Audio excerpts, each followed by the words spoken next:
Hi friends, இப்போ வெறும் குழம்பு பார்க்கலாங்க. இப்போ வெறும் குழம்புக்கு 4 தக்காளி, ஒரு வெங்காயம், 2 பஜ்ஜி தேங்காய் நல்லா நைஸாக இந்த மாதிரி அடித்து எடுத்து வந்துட்டேன். இப்போ தாளிச்சிக்கலாம். நாங்கள் இதில் முட்டை போட்டு தான் நான் செய்ய போகிறேன் வெறும் குழம்புல. வாங்க பார்க்கலாம். ஒரு 4 வெந்தயம், கடுகு, கருவேப்பிலை போட்டுக்கலாம். முட்டை வந்துட்டு இருக்குது. அதுக்கப்புறம் இது நாங்கள் தாளிச்சிட்டு இது போட்டுக்கலாம். இப்போது பாதி வெங்காயம் நறுக்கி இருக்குது, இது போட்டுக்கலாம்.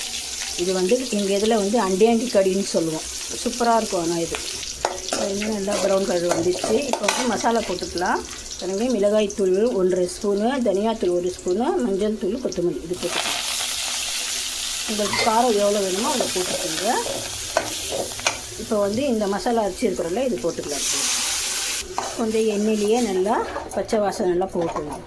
உப்பு போட்டுக்கலாம். பாருங்கள், பச்சை வாசனை போயிடுச்சு. இப்போ இந்த முட்டை இதில் போட்டுக்கலாம். இந்த முட்டை உப்பு போட்டால் தாங்க நல்லா அதில் முட்டையோட ஸ்மெல்லு இறங்கி நல்லாயிருக்கும். அப்புறம் இந்த புளி தண்ணி கரைச்சி வச்சுருக்கிறேன், இது போட்டுக்கலாம்.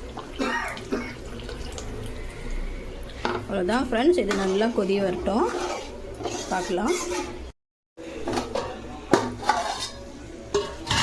சூப்பராக நல்லா மணமாக முட்டை சால்னா ரெடி ஆயிடுச்சு. கட்டா சால்னா சூப்பராக இருக்குங்க. இதோட இது கருவாடு, இது கொத்தவரங்காய் போட்ட தொக்கு, இதுக்கும் காம்பினேஷன் சூப்பராக இருக்குங்க. இதே மாதிரி நீங்களும் செஞ்சு ட்ரை பண்ணி பாருங்கள். அற்புதமாக இருக்கும். இது வெறும் சால்னா, முட்டை போட்ட வெறும் சால்னா, கட்டா சால்னான்னு சொல்லுவோம், அண்டியாங்கி கடின்னு சொல்லுவோம் நாங்கள்.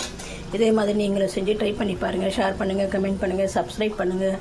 மறக்காமல் பெல் பட்டனை கிளிக் பண்ணுங்கள். புதுசாக வர்றவங்க சப்ஸ்கிரைப் பண்ணிவிட்டு பாருங்கள். பாய் எல்லா ஃபீஸ்.